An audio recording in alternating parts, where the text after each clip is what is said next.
नमस्कार, मैं शिक्षा मिश्रा मध्य प्रदेश के सुप्रभात न्यूज में आपका स्वागत करती हूँ। दोस्तों, मध्य प्रदेश की तमाम फटाफट खबरों को जानने के लिए हमारे चैनल को सब्सक्राइब जरूर करें। साथ ही कमेंट सेक्शन में जरूर बताएं कि आप मध्य प्रदेश के किस जिले से हमारे न्यूज को देख रहे हैं। तो चलिए शुरू करते हैं खबरों को, जानते हैं आज के मुख्य समाचार। एमपी बिजली उपभोक्ताओं के लिए अच्छी खबर, अब व्हाट्सएप पर मिलेगी ये खास सुविधा। मध्य प्रदेश के मध्य क्षेत्र विद्युत वितरण कंपनी के बिजली उपभोक्ताओं के लिए अच्छी खबर है। अब बिजली उपभोक्ताओं को कंपनी द्वारा रीडिंग लेने के पश्चात बिल जनरेट होने के तुरंत बाद ही मोबाइल पर एसएमएस के साथ व्हाट्सएप पर भी बिजली बिल प्राप्त होंगे। कंपनी द्वारा व्हाट्सएप पर बिजली बिल भेजने की सुविधा चालू माह से उपलब्ध करा दी गई है और अभी तक लगभग 6 लाख से अधिक उपभोक्ताओं को व्हाट्सएप पर बिजली बिल उपलब्ध कराए गए हैं। यह व्यवस्था कंपनी कार्यक्षेत्र के भोपाल, नर्मदापुरम, ग्वालियर और चंबल संभाग के 16 जिलों के सभी श्रेणी के बिजली उपभोक्ताओं के लिए लागू की गई है।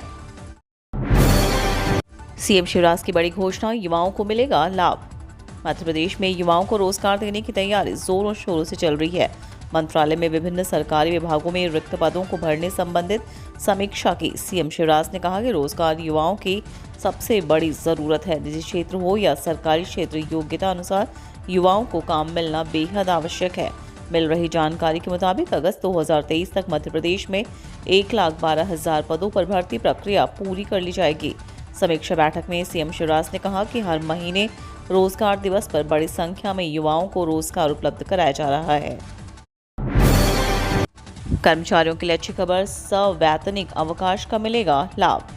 राज्य के कर्मचारियों के लिए अच्छी खबर है। दरअसल सरकार द्वारा बड़ा फैसला लिया गया जिसके तहत सरकारी और प्राइवेट नौकरी करने वाले ऐसे लोग जिनके वोटर आईडी कार्ड गुजरात के हैं, उन्हें सवैतनिक अवकाश देने का फैसला किया गया। मध्य प्रदेश श्रम आयुक्त ने इस संबंध में आदेश जारी किए हैं। दरअसल भारत निर्वाचन आयोग के निर्देश पर ही आदेश जारी किया गया। मध्य प्रदेश में शासकीय और निजी नौकरी कर रहे लोगों को घर जाने की छुट्टी भी मिलेगी और छुट्टी के दिन का वेतन भी उन्हें उपलब्ध कराया जाएगा। मुख्य निर्वाचन पदाधिकारी मध्य प्रदेश अनुपम राजन ने बताया कि गुजरात में 2 चरण में विधानसभा चुनाव संपन्न होना है, जिसमें कर्मचारियों को मतदान करने का लाभ दिया जाएगा। कृषि मंत्री का किसानों को लेकर बड़ा ऐलान, गांव में ही उपलब्ध होगी खाद। मध्य प्रदेश के किसानों के लिए अच्छी खबर है। कृषि मंत्री कमल पटेल ने खाद और कृषि विभाग में भर्ती को लेकर बड़ा ऐलान किया है। कमल पटेल ने कहा कि पर्याप्त मात्रा में खाद मौजूद, चिंता की जरूरत नहीं है। प्रदेश में 4 लाख मीट्रिक टन से अधिक खाद उपलब्ध है। किसानों की व्यावहारिक समस्याओं को देखते हुए सरकार गांव में खाद उपलब्ध कराएगी। वहीं कृषि विभाग में 4,361 पदों पर भर्ती होगी। कृषि मंत्री कमल पटेल ने कहा कि प्रदेश में प्रतिदिन 10 रैक खाद आ रही है। जिलों को पर्याप्त मात्रा में खाद उपलब्ध कराई जा रही है। MPTET 2023 से 29,000 पदों पर होगी भर्ती। हर साल जारी रहेगी प्रक्रिया, मिलेगा लाभ। मध्य प्रदेश में शिक्षक उम्मीदवारों के लिए अच्छी खबर है। दरअसल वर्ष 2023 में शिक्षक पात्रता परीक्षा का आयोजन किया जाएगा। इसके लिए तैयारी शुरू की जा रही है।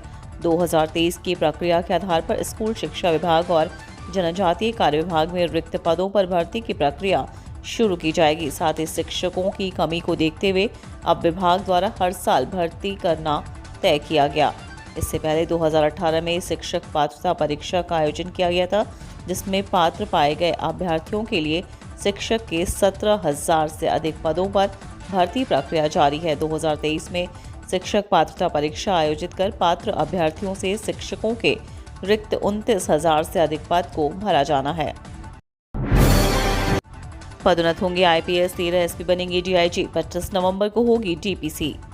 मध्य प्रदेश कैडर के भारतीय पुलिस सेवा के अधिकारियों को पदोन्नति को लेकर डीपीसी की बैठक 25 नवंबर को होगी। मुख्य सचिव की अध्यक्षता और अपर मुख्य सचिव गृह डीजीपी की सदस्यता में होने वाली इस बैठक में 31 आईपीएस अधिकारियों की पदोन्नति को लेकर निर्णय होगा। 1998 बैच के 3 आईजी को एडीजी, 2005 बैच के 2 डीआईजी को आईजी, 2009 बैच के 13 एसपी सहित 26 आईपीएस अधिकारियों को डीआईजी के पद पर पदोन्नति दी जाएगी। कैट में विद्यार्थियों की संख्या बढ़ने से इंदौर के कई विद्यार्थियों को परीक्षा देने अन्य शहरों में जाना पड़ेगा। 27 नवंबर को इंदौर सहित देश भर के करीब 150 केंद्रों पर भारतीय प्रबंध संस्थान में प्रवेश के लिए कॉमन एडमिशन टेस्ट का आयोजन होगा। शहर में करीब 5 केंद्रों पर परीक्षा होगी। इस वर्ष कैट में शामिल होने प्रतिभागियों की संख्या में बढ़ोतरी है। देश भर से करीब 2.55 लाख विद्यार्थी शामिल होंगे, जबकि पिछले साल करीब 2.25 लाख विद्यार्थी शामिल हुए थे। इंदौर से हर वर्ष करीब 3,500 विद्यार्थी परीक्षा देते रहे हैं। इस बार 300 विद्यार्थी बढ़ सकते हैं। कैट के लिए जारी हुए प्रवेश पत्र को देखकर कई विद्यार्थी निराश हुए हैं। प्रदेश की सबसे लंबी सड़क सुरंग से घटेगी रीवा से सीधी की दूरी। सड़क और रेल मार्ग देश के विकास की धमनियां हैं। एक अच्छा सड़क मार्ग विकास के कई द्वार खोलता है। रीवा से सीधी के बीच प्रदेश की सबसे बड़ी सड़क सुरंग बनकर तैयार है। परीक्षण के लिए इस सुरंग से पिछले 10 दिनों से वाहनों का आवागमन शुरू हो गया। इसका उद्घाटन दिसंबर माह के प्रथम सप्ताह में किया जा रहा है। राष्ट्रीय हाईवे नंबर 75E में मोहनिया घाटी में बनाई गई इस सुरंग से रीवा और सीधी के बीच में 7 किलोमीटर की दूरी घट गई है। आवागमन सुगम होने के साथ लगभग 45 मिनट के समय की बचत हो रही है। यह सुरंग आवागमन को सुगम करने के साथ ही पर्यावरण एवं वन्य जीवों के संरक्षण में भी सहायक सिद्ध होगी। मोहनिया घाटी में सुरंग बन जाने से आवागमन लगभग बंद हो जाएगा। इससे घाटी में रहने वाले छोटे बड़े वन्य जीव स्वच्छंद रूप से विचरण कर सकेंगे। 1,772 वन रक्षकों की भर्ती करेगी सरकार। संविदा स्थायी कर्मी जाएंगे अदालत। मध्य प्रदेश में 1 लाख कर्मचारियों की भर्ती की जा रही है। इसी कड़ी में वन विभाग में 1,772 वन रक्षक, 37 स्टेनोटाइपिस्ट, 30 मानचित्रकार और 87 सहायक ग्रेड 3 की भर्ती की जा रही है।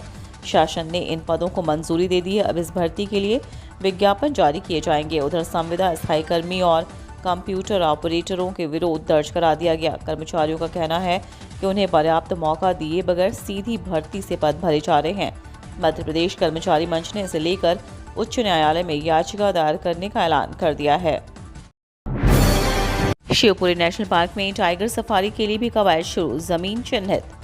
माधव राष्ट्रीय उद्यान में लगभग 2 दशक बाद जनवरी में बाघ आना संभावित है। इसके साथ ही यहां टाइगर रिजर्व बनाने की प्रक्रिया भी शुरू कर दी गई है। उद्यान के आसपास 3 जगहों पर पर्यटन बोर्ड ने जमीन चिन्हित की है, जिस पर पर्यटन संबंधित गतिविधियां शुरू की जाएंगी।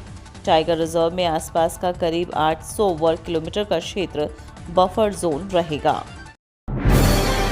जीन एडिटिंग से तैयार गेहूं आलू की फसल में पौष्टिकता होगी भरपूर। राजमाता विजयराज सिंधिया कृषि विश्वविद्यालय में गेहूं और आलू की फसल में जीनोम एडिटिंग का काम शुरू होगा। जैव प्रौद्योगिकी बायोटेक्नोलॉजी की professor doctor Sushma Tiwari Australia से इस तकनीकी का प्रशिक्षण लेकर आई हैं। आलू गेहूं के अलावा चना व धान की फसल में भी इसका उपयोग किया जाएगा। इससे इन फसलों को निरोगी बनाने के साथ साथ पौष्टिक बनाया जा सकेगा। पैदावार बढ़ने के साथ लोगों को अनाज के माध्यम से पर्याप्त मात्रा में प्रोटीन, आयरन, विटामिन जैसे तत्व मिलने लगेंगे। प्रदेश का यह पहला विश्वविद्यालय होगा जहां जीन एडिटिंग का काम होने जा रहा है। मध्य प्रदेश शासन ने कहा, आंगनबाड़ी कार्यकर्ता सरकारी नहीं, उन्हें अन्य कार्य में लगाना औचित्यहीन।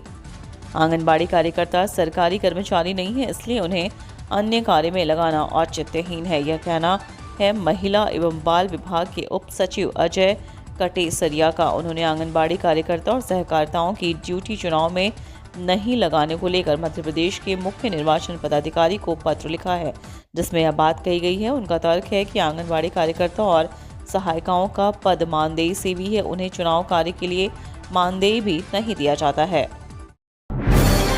शिवराज सिंह चौहान ने कहा, भोपाल से नहीं अब चौपाल से तय होगा गांव का भविष्य।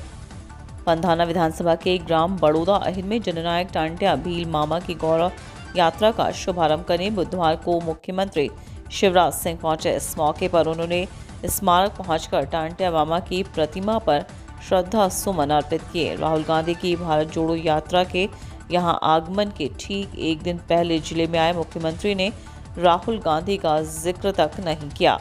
उन्होंने जननायक टांट्या मामा के स्वजनों से भी चर्चा कर उनका सम्मान किया। प्रदेश के 2 जिलों में शराब की बिक्री पर प्रतिबंध। मध्य प्रदेश शासन के वाणिज्यिक कर विभाग ने भारत निर्वाचन आयोग के निर्देश पर गुजरात विधानसभा सामान्य निर्वाचन 2022 को देखते हुए सीमावर्ती जिले अलीराजपुर एवं झाबुआ में शराब बिक्री पर प्रतिबंध लगा दिए एवं शुष्क दिवस घोषित किए जाने के संबंध में आदेश जारी किया है। मुख्य निर्वाचन पदाधिकारी अनुपम राजन ने बताया कि गुजरात राज्य की सीमा से लगे प्रदेश के सीमावर्ती क्षेत्रों में चरणानुसार महानिषेध संबंधी निर्देशों का अनुपालन सुनिश्चित कराया जाएगा। मतदान क्षेत्र में किसी निर्वाचन के लिए मतदान समाप्त होने के लिए नियत समय के साथ समाप्त होने वाली 48 घंटे की अवधि के दौरान उस मतदान क्षेत्र के भीतर किसी होटल, आहार गृह, मधुशाला में अथवा किसी अन्य सार्वजनिक तथा निजी स्थान में कोई भी स्पिरिट युक्त किण्वित या मादक लीकर या वैसी ही प्रकृति का अन्य पदार्थ ना विक्रय किया जाएगा, ना दिया जाएगा और ना वितरित किया जाएगा। कोई भी व्यक्ति जो उपबंधों का उल्लंघन करेगा उसे 6 माह का कारावास या 2000 रुपये जुर्माना या दोनों से दंडनीय होगा।